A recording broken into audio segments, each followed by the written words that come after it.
नमस्कार। आज हम एक बहुत ही गहरे विषय पर बात करेंगे, चेतना और आत्मिक बोध। जी। हमारे पास जो स्रोत हैं वो बताते हैं कि जीवन सिर्फ ये रोजमर्रा का चलना फिरना नहीं है, हाँ, बिल्कुल। बल्कि ये चेतना के विकास की एक यात्रा है। और चेतना वो आत्मा का प्रकाश है ना, जो हमें अनुभव कराता है। सही कहा। और अंत में शायद आत्मबोध तक ले जाता है। हाँ, तो चलिए इन स्रोतों के जरिए इसे थोड़ा खोलकर समझते हैं आज। बिल्कुल। आज कोशिश यही रहेगी कि हम चेतना के जो अलग अलग स्तर बताए गए हैं उन्हें समझें, और ये भी कि आत्मिक बोध मतलब खुद को पूरी तरह जानने तक कैसे पहुंचा जा सकता है। स्रोत क्या रास्ते बताते हैं इस पर? अच्छा, तो स्रोत बताते हैं कि हिंदू दर्शन में चेतना की 4 मुख्य अवस्थाएं। ये जानना वाकई में काफी दिलचस्प है। हाँ, ये बहुत महत्वपूर्ण है। देखिए, पहली अवस्था तो है जागृत। जिसमें हम अभी हैं। हाँ, बिल्कुल। बाहरी दुनिया से जुड़े हुए, अपनी इंद्रियों से सब समझ रहे हैं। ठीक है। दूसरी है स्वप्न अवस्था। इसमें क्या होता है, बाहरी दुनिया से तो हम कट जाते हैं, शरीर आराम में होता है। लेकिन मन चलता रहता है। हाँ, मन अपनी ही दुनिया बना लेता है। चेतना पूरी तरह सोई नहीं होती, थोड़ी सक्रिय रहती है। और तीसरी? तीसरी है सुषुप्ति, मतलब गहरी नींद। यहाँ मन भी शांत, इंद्रियां भी शांत, कोई सपना नहीं, कोई विचार नहीं, बस पूरा आराम। गहन विश्राम। ठीक है। और फिर इन तीनों के बाद वो चौथी अवस्था जिसका जिक्र आता है, तुरीय। ये तो सुनने में ही बहुत गहरा लगता है। श्रोत इसे कैसे समझाते हैं? देखिए, तुरीय को समझना थोड़ा सा मुश्किल है, क्योंकि ये हमारे रोज के अनुभवों से बिल्कुल परे है। श्रोत इसे चेतना की शुद्धतम अवस्था कहते हैं। मतलब न वो जागृत है, न स्वप्न, न ही सुषुप्ति, बल्कि इन तीनों से परे भी है। और मजे की बात, इन तीनों का आधार भी वही है। अच्छा, आधार? हाँ, ये वो अवस्था है जहाँ व्यक्ति अपने असली स्वरूप यानी आत्मा से मिल जाता है, परम शांति, परम आनंद की स्थिति। और स्रोत कहते हैं कि ये अवस्था हमेशा है, यही है, बस हम अज्ञान के कारण इसे महसूस नहीं कर पाते। तो ये चेतना का विकास है, इन अवस्थाओं से गुजरना। हाँ, बिल्कुल। जागृत की जो सीमित दुनिया है उससे निकलकर तुरीय की उस असीमितता तक पहुंचना, यही विकास है। तो क्या ये अवस्थाएं एकदम अलग अलग हैं? मतलब जैसे कमरे होते हैं, या इनमें कोई कनेक्शन भी है? अच्छा सवाल है। नहीं, स्रोत ऐसा नहीं कहते कि ये बिल्कुल कटी हुई हैं। खासकर तुरीय को बाकी तीनों के साक्षी या कहें कि पृष्ठभूमि के तौर पर देखा जाता है। साक्षी मतलब देखने वाला? हाँ, जैसे मान लीजिए सोने के अलग अलग गहने हैं, चूड़ी, हार, अंगूठी। ठीक। पर सोना तो सब में एक ही है ना। वैसे ही तुरीय चेतना इन सारे अनुभवों के पीछे मौजूद है। विकास का मतलब है उस साक्षी भाव के प्रति, उस सोने के प्रति ज्यादा जागरूक होना। समझ गया। और जब चेतना इस जागरूकता की ओर बढ़ती है, तो रिय की ओर, तब होता है आत्मिक बोध, सेल्फ रियलाइजेशन। जी, बिल्कुल। तो क्या स्रोत इसे पाने के कुछ तरीके भी बताते हैं, रास्ते?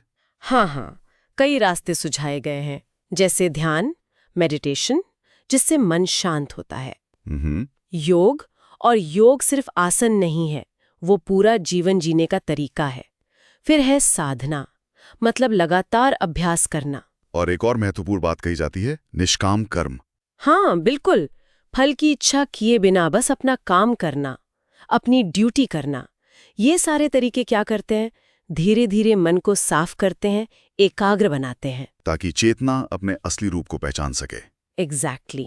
पर यह सब सुनने में तो लगता है कि इसमें समय लगता होगा, रातों रात तो नहीं होता होगा। नहीं, बिल्कुल नहीं। तो क्या श्रोत कुछ संकेत बताते हैं, लक्षण, कि हाँ, हम सही दिशा में जा रहे हैं? हाँ, बताते हैं। ये क्रमिक विकास है। श्रोत कहते हैं कि जैसे जैसे व्यक्ति इस रास्ते पर आगे बढ़ता है, उसके स्वभाव में बदलाव आते हैं। कैसे बदलाव? जैसे जो नकारात्मक भावनाएं हैं, गुस्सा, डर, जलन, चिंता, ये सब कम होने लगती हैं। अच्छा। और व्यक्ति खुद को सिर्फ ये शरीर या ये मन नहीं समझता। उसे महसूस होने लगता है कि वो हर चीज से, हर प्राणी से जुड़ा हुआ है। इसी को कहते हैं एकात्मता का अनुभव। सबके साथ एक होने का भाव। और जीवन को देखने का नजरिया भी बदलता होगा। निश्चित रूप से। जीवन में जो भी मिल रहा है उसके प्रति एक गहरी कृतज्ञता, एक शुक्राना पैदा होता है। और प्रेम, शांति, करुणा जैसी चीजें वो बस कभी कभी आने वाली भावनाएं नहीं रहती, वो स्वभाव बन जाती हैं, स्थायी। ये तो असल में वो जो मैं और मेरा वाली सोच है, उससे ऊपर उठना हुआ। बिल्कुल। एक बड़ी तस्वीर देखना, एक व्यापक चेतना में स्थित होना, यही इसका प्रमाण है। ये तो हुए लक्ष्य और संकेत। पर आज की जो भागदौड़ वाली जिंदगी है, इसमें रोजमर्रा में करने लायक कुछ ठोस उपाय भी बताए हैं स्रोतों ने। हाँ, कई व्यावहारिक उपाय हैं। पहला तो ध्यान और प्राणायाम है ही। रोज थोड़ा समय निकालने से तनाव कम होता है, मन शांत होता है। ये एक तरह से नींव तैयार करता है। ठीक है। फिर है मंत्र जप, जैसे ओम का जाप या सोहम का जाप।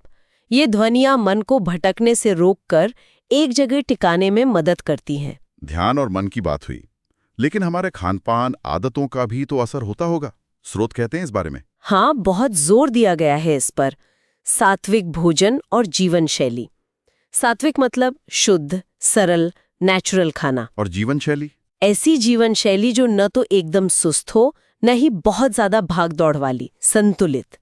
इसके पीछे तर्क ये है कि जैसा अन्न होता है वैसा ही मन बनता है। अच्छा, जैसा अन्न वैसा मन। हाँ, तो शुद्ध भोजन और संतुलित जीवन तन और मन दोनों को निर्मल रखते हैं। इससे चेतना के गहरे स्तरों को समझना आसान हो जाता है। और ज्ञान, संगत, इनका भी महत्व होगा। जी बिल्कुल। आखिर में सत्संग और शास्त्र अध्ययन का भी जिक्र है।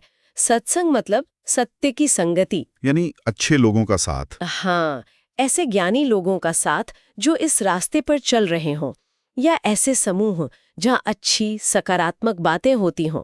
और साथ में शास्त्र अध्ययन मतलब सही ग्रंथों को पढ़ना, ताकि सही समझ मिले, मार्गदर्शन मिले। ये सब मिलकर एक पूरा पैकेज बनाते हैं। तो सार यही है कि चेतना एक बहुत बहुत बड़ा आयाम है।